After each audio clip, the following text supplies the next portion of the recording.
This is important.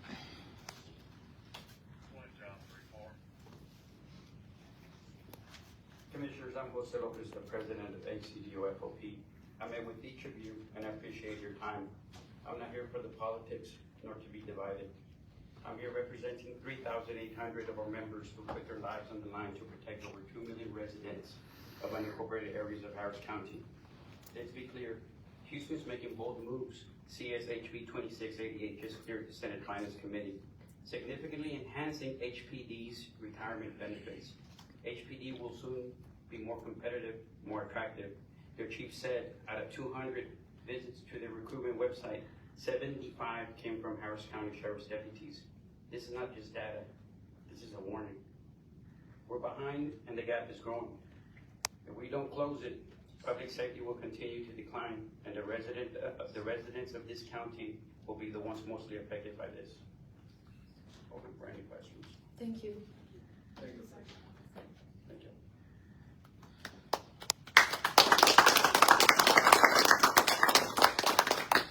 Thank you. Thank you guys as well.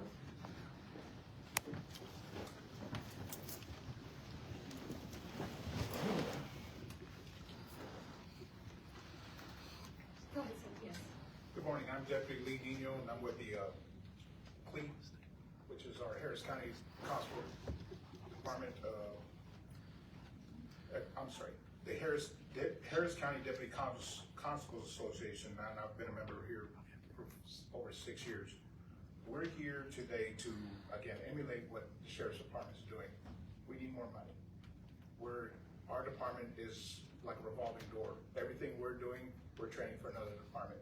It's hard for us to maintain good people without pay. Obviously, we've seen the news this morning where HPD already has theirs in play. So now, our citizens, we don't want to put our citizens and our people in any kind of jeopardy because there's no law enforcement available. But we still have officers working extra jobs. We heard this morning, just to maintain their salaries, just to maintain their household. It takes away from the families, it takes away from us. So, Thank you, your time is Do you up. want to finish that sentence? I just wanted to say that hopefully we can come to an agreement, because our theory is to match the pay and make them stay. Period. Thank you so much. Good morning, Judge, Commissioner. I'm Mark Check with CLEAT, here representing our SO group as well as our Harris County Deputy Constables. I fully understand that this pay issue probably won't be resolved in one budget cycle. It's almost impossible with all the other issues that you have. But I also understand that you have to look at the entire financial picture, health care and insurance and, pension costs included. However, at this time, in these circumstances, the dollar incentives need to be your top priority. You have to display to your law enforcement personnel that you're all serious about getting caught up and be competitive with pay and benefits. Don't let the experience, skills, training, knowledge, and all the other things that come with experience walk out the door. Don't jeopardize the safety of our public. Don't jeopardize the safety of our deputies, our detention officers, and inmates as well. So I appreciate your support on this. Thank you. Thank you, sir. Byron Garrett Jr. on item 293, Sydney LeBeau on item 293, and non-agenda speaker Walter Prothero. You each have 1 minute.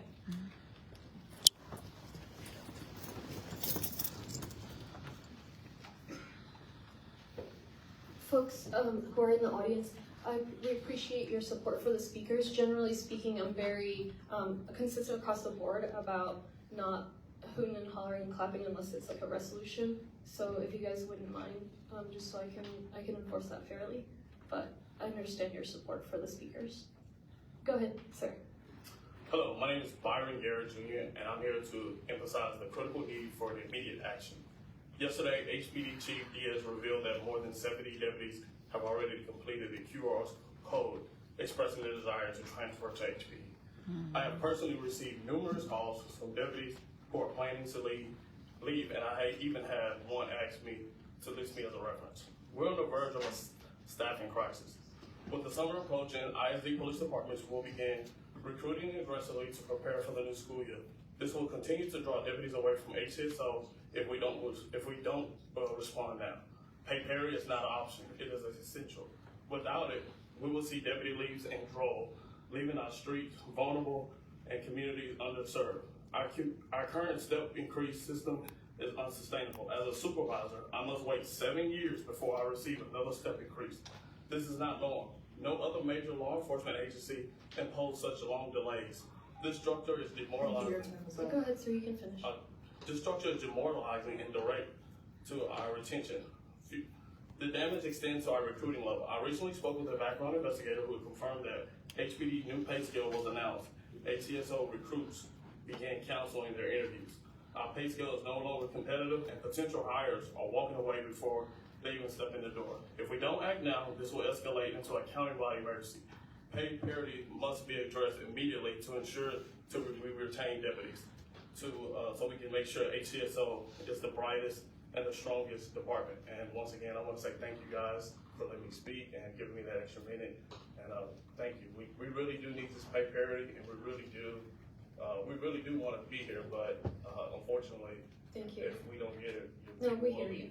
So Absolutely. Thank you, and thank you for your work and your colleagues. Yeah.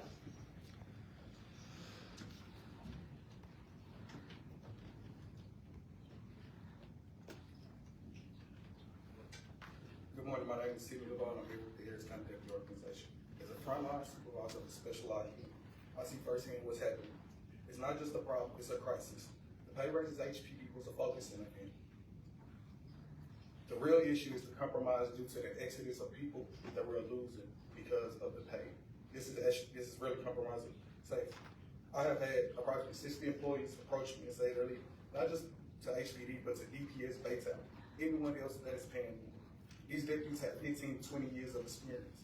When they're gone, we're not getting that back. We're losing vital leaders to our community. We're losing these people that Cypress Station rely on. We're losing these people that Greenspoint rely on. We're losing these people at Aldi and Mission Red reply. So my question to the commissioner is, how are we going to explain to the public that we chose special projects over manpower? Thank you. Thank you. Amen. Yes. Yep. And Director Ramos, just so you can think ahead of the item, one of the conversations we had this morning with the leadership is if there's a realistic timeline for when you'd be able to sit with them and you know, you're responsive as always, but sit with them and really go through the budget and say, look, if we cut this much, this is the extent of what we have to sacrifice, just so all of us can make an informed decision. We've had conversations with them directly, and I can schedule something early next week. Yeah, and the question is, when will you have the full information? I said it may be sometime next month. I mean, I don't know. I know your deck is full, but that's really what we're homing in on is the the full information. So just think about it. We can meet with them early next week. Okay, thank you. Oh, all right, go ahead. Next week. Yes, my name is Walter Prothro, County Commissioner. So I would like to continue in the line of the issues with Harris Health and other county agencies who have avoided their responsibilities. I'd like to discuss this time about the lack of safety in Bentop General Hospital. This includes both the hospital security and Harris County Sheriff's Office deputies assigned there. When I first came to Bentop General Hospital, I had a back and shoulder injury that was being treated with steroid medication.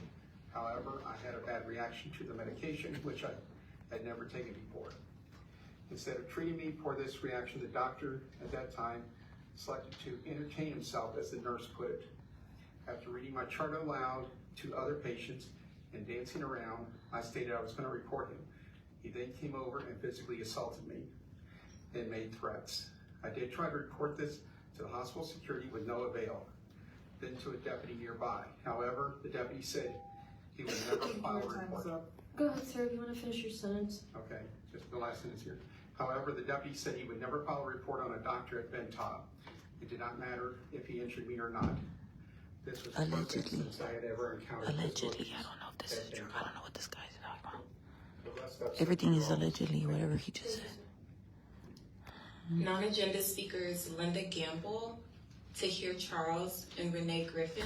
You each have 1 minute.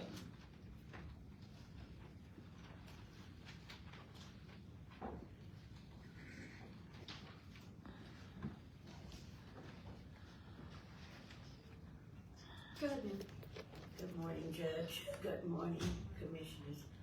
My name is Linda Gamble, and I'm here representing my 95-year-old mother. As Pastor Battle mentioned earlier, Harris County is the third largest county in the United States. And we're setting a precedent where someone can go into the county clerk's office, fraudulently file conveyance deeds, take over your property, hold it, just like we're under siege. And our family is having to pay for legal fees. We went to Commissioner's Court Precinct 1 for an eviction. My mother allowed her sister to live there until her death. Her family has taken over the property. We went through the legal process of trying to have them evicted. We found out then that my cousin who owns a funeral home has buried her mother on this property and Thank you, your time's up. Now, can you close that sentence for us? Yes, and she has deemed this property as a cemetery with no legal paperwork. And this is where we are. We'll visit with you. Thank you. Somebody from my staff will talk to you Thank you. and set you up with the legal department, but you just have to go through the process. Thank you.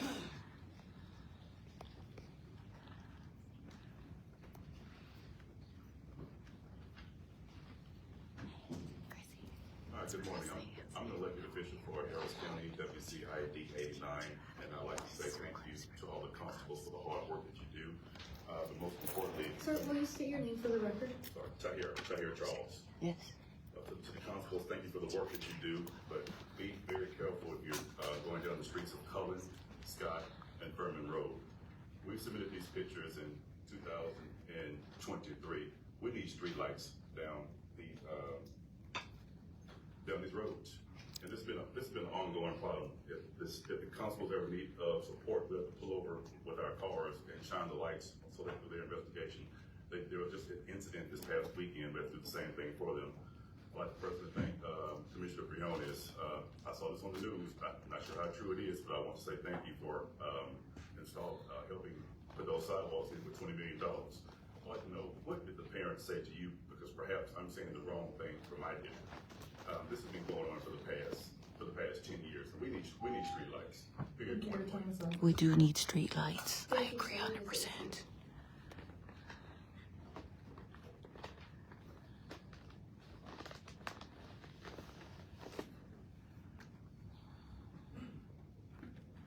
Good morning, Commissioners. My name is Renee Griffin, and I'm a communications professional who understands the power of transparency, trust, and narrative in shaping public systems. I want to commend Commissioner Rodney Ellis, his leadership team, and staff for advancing essential reforms that reflect not just policy change, but clear community-centered vision. The public dashboard on use of force, Civilian Oversight Board reports on racial and economic disparities, a study on fines and fees, holistic response teams, violence interruption programs, and major investments in indigent defense. Commissioners, each reform tells a story that justice can be more equitable, data can drive change, and systems can be reshaped with people at the center.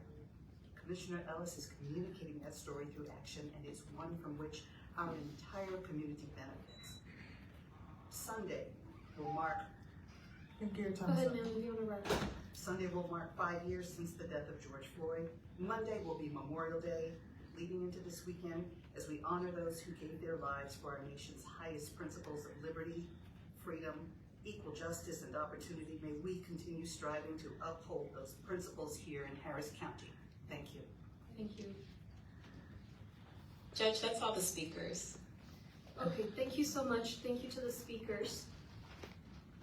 Let me move on to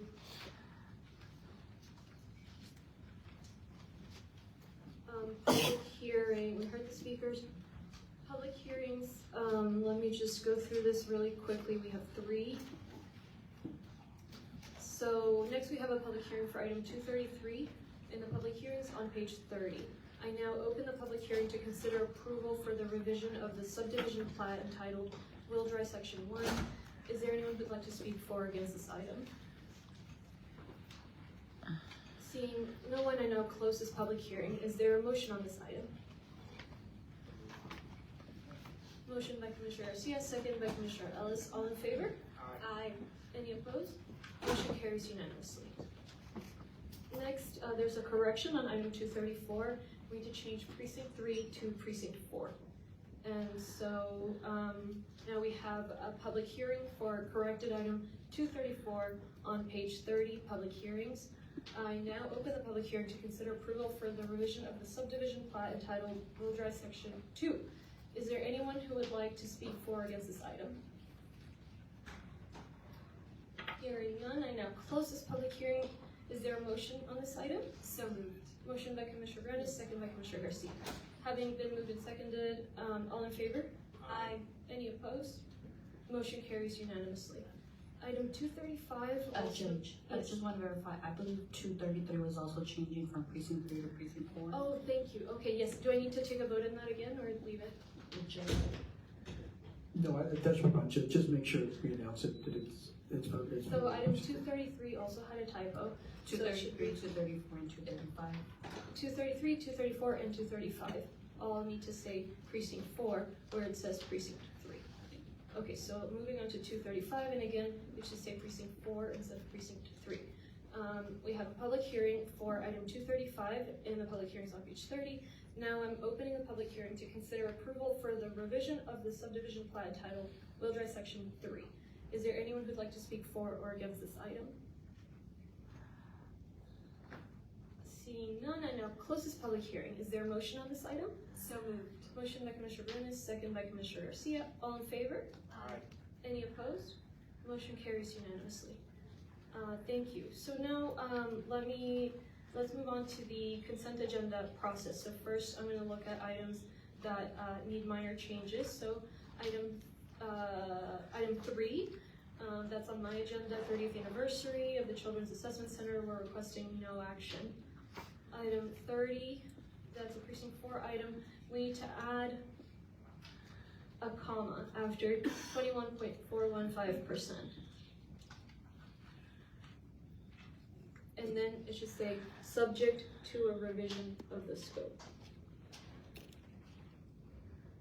The county engineer requests no action on item 91, a master plan. Legislative agenda requests no action on that broad legislative discussion item. 104, Judge.